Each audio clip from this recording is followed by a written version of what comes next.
আসসালামু আলাইকুম। আমি আমার ইউপি প্রজেক্টটা সবার সামনে প্রেজেন্ট করতেছি। আমাদের ইউপি প্রজেক্টটা হলো স্ট্র্যান্ডেড স্কাই। এটা একটা 2D প্ল্যাটফর্মার গেম যেটা মাল্টিপ্লেয়ার এবং সিঙ্গেল প্লেয়ার বোথ ভাবে খেলা যায়। সো এটা হলো এই গেমের লগইন পেজ।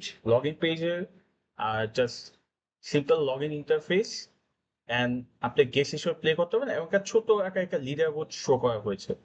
সো আমি যদি গেস্ট হিসেবে প্লে করার অপশনটাতে চাই, তাহলে আমি জাস্ট আমার ইউনিটির যে বিল্ড ফাইলটা যে গেমটা, এই গেমটা আসবে। গেমের যে দুটো অপশন সিঙ্গেল প্লেয়ার আর মাল্টিপ্লেয়ার, একটা চ্যাটের চ্যানেল দেওয়া আছে, এটাকে গেম রুম ক্রিয়েট করেছে। সো গেমের যে চ্যাট, এই চ্যাটের একটা ইন্টারফেস তৈরি করে।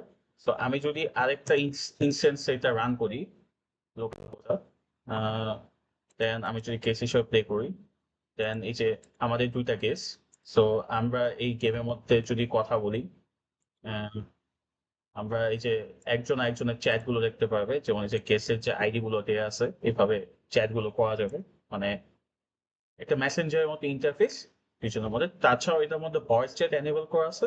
লাইক আমরা যদি ভিতে প্রেস প্রেস করি, করি তাহলে তাহলে এই যে ভয়েস ভয়েস ইন্টারফেসে ইন্টারফেসে যে যে গেম গেম রুমটা রুমটা আছে, আছে ওই ওই গেম গেম রুমের রুমের মধ্যে আর মধ্যে কি কি সবাই সবাই ভয়েসে ভয়েসে কথা কথা বলতে বলতে কথা কথা বলবে। বলে। সো এটা হলো গেমের আর কি লঞ্চার যে ফিচার গুলো। প্রাইমারিলি লঞ্চারটা আমরা বিল্ড করছি রিয়াক্ট নেটিভ, আর ব্যাকএন্ডটা দিয়েছি স্প্রিং বুটের মাধ্যমে, এবং গেমটা হচ্ছে ইউনিটির মাধ্যমে বিল্ড করা হয়েছে। সো আমি সিঙ্গেল প্লেয়ারটা আগে দেখালাম। সিঙ্গেল প্লেয়ারের মধ্যে আপনি জাস্ট গেমটা খেলবেন। গেমটা লোড হবে।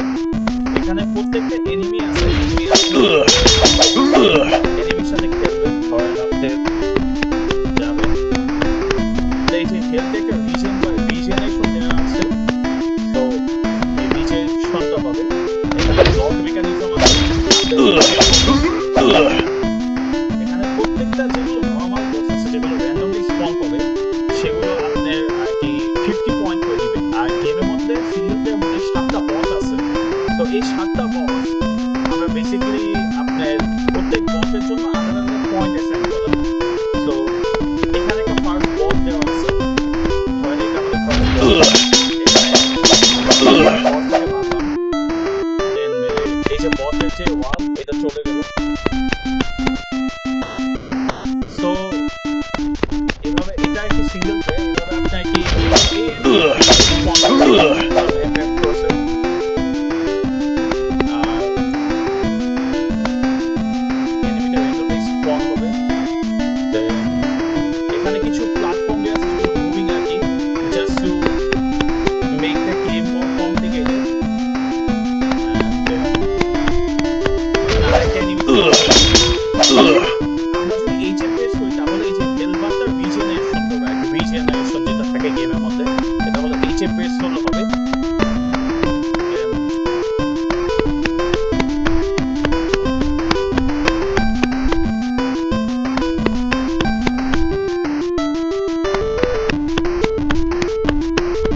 দেন আমরা আমাদের সেকেন্ড বস ফাইট যেটা, এই বস ফাইটের রুমে যাব। প্রত্যেকটা বসের জন্য একটা রুম দেওয়া আছে।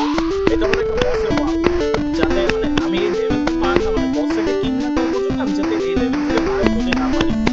তো আমি আর কি কিছু বসটাকে মেরে ফেললাম, just to show the project. আমি বসের হেলথ গুলো অনেক কমিয়ে দিয়েছি। লাইক প্লেয়ার হেলথ কারেন্টলি আছে ধরেন 200 মধ্যে, আর বস গুলো হেলথ 50 মধ্যে আছে।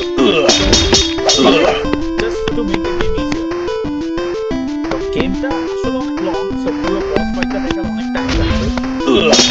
Basically I will just die on the single player right now. So আমাদের গেমে তিনবার রিস্পন দেওয়া হয়েছে। আপনি যখন একবার পড়ে যাবেন বা মারা যাবেন, তখন আপনার আগের যে চেক পয়েন্ট থাকবে, এই চেক পয়েন্ট আপনি আবার রিস্পন করবেন। এভাবে আর কি তিনবার আপনি চান্সেস পাবেন। তিনবার চান্সেস পেলে আর কি তিনবার মারা গেলেন আপনি, দেন আপনি মারা যাওয়ার পর আপনি যদি গেস হিসেবে থাকেন, তখন আপনার কাছে আর কি অপশনটা আসবে যে আপনি আর কি সাইন ইন করে আপনার আপনার যে প্রোগ্রেস, যে লিডার বোর্ডের যে যে স্কোরটা এসেছে, এই স্কোরটা সেভ করে একটা আসবো। যে আপনি যদি গেস হিসেবে লগ ইন করলেন, তখন আর কি আপনার স্কোর গুলো সেভ করার জন্য আপনার লগ ইন করা লাগবে। সো আমি একটা র্যান্ডম নেমে নেম দিয়ে আর কি লগ ইন করলাম, জন ডো। পাসওয়ার্ড দিলাম 1 2 3 4, 1 2 3 4, 1 2 3 4। সো আমি যখন রেজিস্টার এন্ড সেভ করে দিব তখন আমাদের লোকাল হোস্ট বলবে যে স্কোর সেভ, এবং আমি আইকে আমাদের যে ইউজার নেম মানে গেস্টের নামটা চেঞ্জ হয়ে যাবে এবং ইউজার নেমটা দেখা যাবে। যদি লগ আউট করি তাহলে লিডার বোর্ডে আপনি দেখতে পারবেন যে আপনার নতুন স্কোরটা আপডেটেড হয়েছে আর কি। So basically that's a single player part for it. আমি যদি আবার জন ডো হিসাবে লগ ইন করি 1 2 3 4, তখন জন ডো হিসাবে লগ ইন করলাম। সো মাল্টিপ্লেয়ারটা আমাদের খেলি। মাল্টিপ্লেয়ার বেসিকলি আমরা যা করেছি, মাল্টিপ্লেয়ারে এখানে মাল্টিপ্লেয়ার বেসিকলি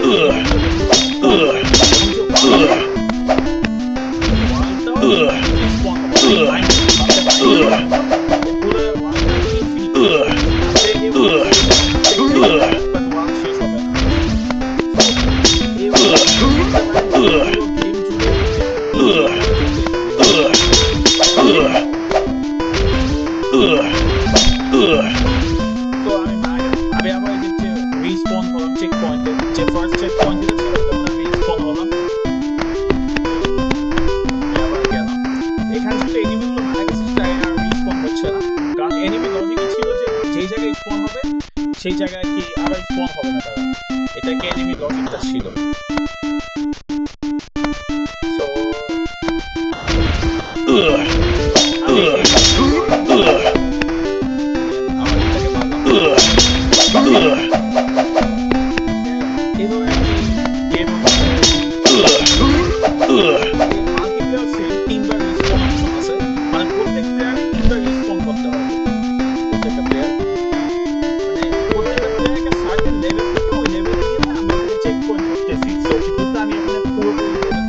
শেষ করতে পারবো না।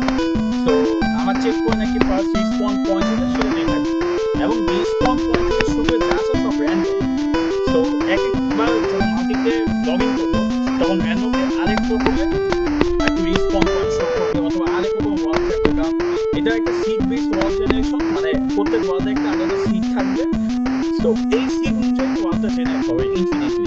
সো যেহেতু মাল্টিপ্লেয়ার, তো টু ইনশিওর দেন মানে দুইটা প্লেয়ারের ওয়াল যদি সেম থাকে, তো আমরা স্ক্রিনগুলোর মধ্যে সকেটগুলো সেম রাখার ট্রাই করবো। সকেটের মধ্যে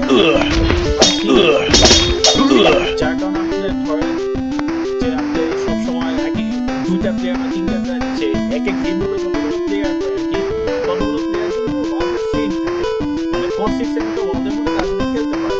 এটা হলো আর কি মাল্টিপ্লেয়ারের জন্য আমরা যেটা বলছি seed base wall generation. Because infinite ভাবে ওয়াল জেনারেট না হলে মাল্টিপ্লেয়ার গেম বেসিকলি অনেক মানে প্ল্যাটফর্মের গেম তো জাস্ট একটা সার্টেন পয়েন্ট পর্যন্ত বানানো থাকে যে এই পর্যন্ত প্ল্যাটফর্ম তারপর গেমটা এন্ড হয়ে যাবে। বাট ইনফিনিট বানানোর কারণে যেটা হচ্ছে যে গেমটা আপনি আনলিমিটেড ভাবে খেলতে পারবেন এবং গেমের মধ্যে আপনি র্যান্ডম ভাবে এনিমি স্পন হবে, যে আপনি যে কোনো রকম এনিমি পেতে পারবেন। সো আপনি গেমটা রেগুলারলি ফিল করবেন আর কি। তো এটা আর কি মাল্টিপ্লেয়ার পার্টটা। আর যদি লগ আউট করি এখানে তো আপনার স্কোরবোর্ডটা আছে এবং that's our project every project. আমরা যদি প্রজেক্ট শুরু করি এভরি প্রজেক্টটা ওপেন সোর্স করে দিব, আমাদের লঞ্চার প্লাস আমাদের যে ইউনিটি গেম পুরোটা ওপেন সোর্স করে দিব। সো আসসালামু আলাইকুম, thank you for watching the video.